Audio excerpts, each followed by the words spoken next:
Hello everybody and welcome back to the channel. For those of you who are new, my name is Paul Novak and I do these portfolio review videos on Wednesdays. And then I do probably the bigger part of my channel is the financial education videos on Saturdays. And if you like this information, you like when I go through the portfolio review, I'd always encourage you, smash that like button and subscribe.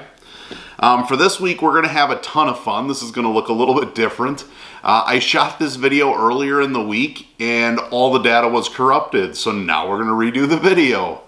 And as I go through for this week, so you can see the portfolio I got up on the screen right now, probably the biggest thing that changed is my holdings here in VTI. And I'll explain this as I go through. If I look at my equity, right, VTI last week was the first week I ever put in, and I don't remember exactly how much. It was like $400 or $500 we put in there.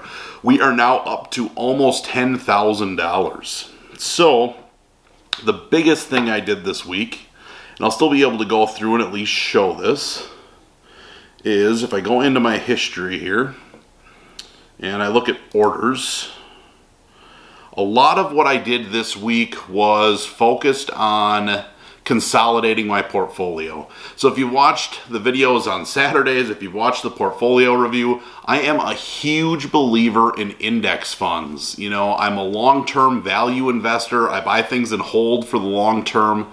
And I really think when it comes to that, index funds are the way to go over individual stocks. The only problem was if you've looked at my portfolio, it was primarily individual stocks, not index funds. And the biggest reason behind that is when I very first started and got in, you know, I was looking at creating a dividend portfolio. I was buying a lot of stable stocks, and it was before I knew a lot about index funds. And I think I had like 36 total holdings in here, and I wanted to do something different. So I'm just going to quickly go down and go through this, what I all sold last week and kind of where the money went. And the first one here is this Vanguard Growth ETF, which was an index fund. If you remember previous videos, I actually invested in that to save up money for my hot tub. And even once we bought the hot tub, we had almost $900 left over. So I just had that sitting out there, so I sold that off. I had Merck, which I sold off. I had SPY, which I was really big into early on, and I sold off because we converted most of that into VOO, which was just another S&P 500 index. The biggest reason why I sold off the SPY, and I talk about it in my index fund versus mutual fund video, but the expense ratios were 3 times as high for tracking the same index. So I thought, why would I want to spend more money to, in essence, do the same thing? So I got my position out of there. I had some money in Southwest, McDonald's, UPS, in Walmart, Ballard Power Systems, Lowe's, Thermo Fisher, Danaher. Let's see once more here, Dow Jones ETF.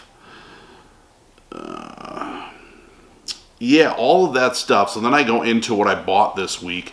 All of those were kind of smaller positions that I had, and really I had so many holdings that it was making this portfolio really difficult to manage. So unless the specific stock that I held, I had a lot of belief in it really growing in the long term, or it paid significantly high dividends, I decided I was going to convert that all into VTI.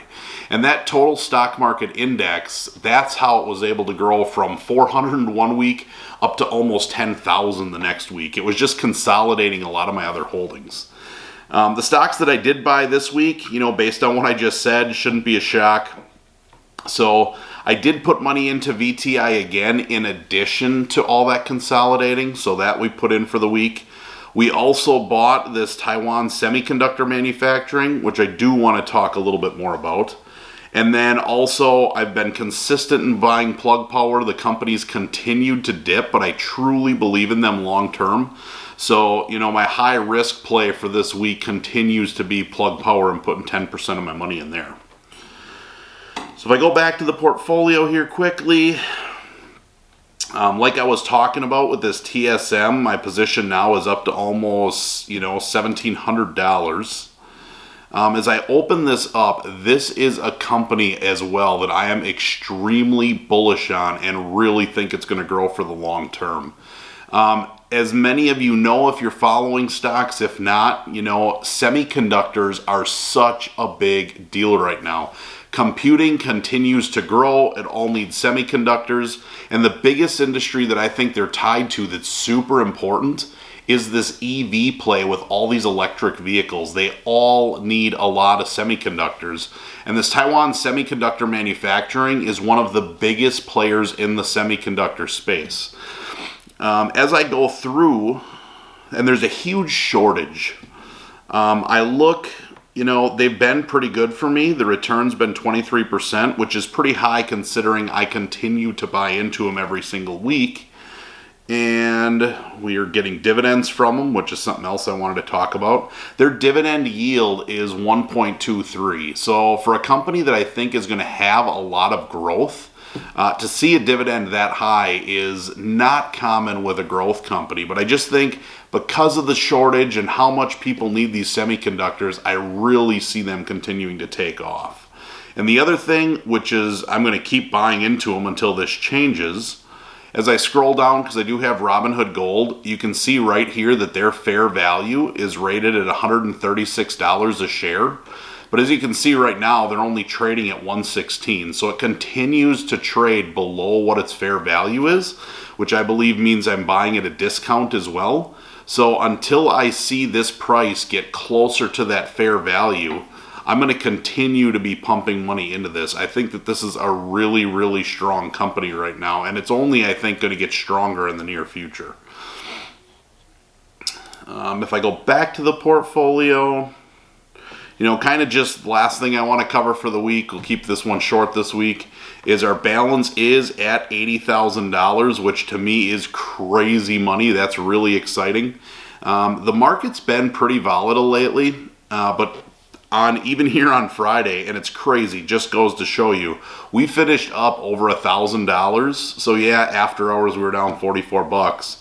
But if you look at this, even at 150 on Friday, we were down $171 for the day, and literally by the time the market closed at 3 o'clock, that isn't an update here. It's still showing us down. That's not correct. But what I can see if I move my mouse out of here is, even after all of that, it closed at 3 o'clock, we were up over $1,000. So it just goes to show how much some of these swings have been happening lately. And if I go back over the last week, we're up $571, so you can kind of see market was down, and then obviously Friday's final climb helped put us over the top. If I look at the last month, up another $1,000. Look at 3 months, up $2,300. And then if I go back to all time, you can kind of see some of these large dips that have been in here lately, but we're still up all time $4,600. So overall, it's been pretty good. Yeah, and that's really what I got for the portfolio review for the week. Hope to see you guys back here next week. Thanks for watching.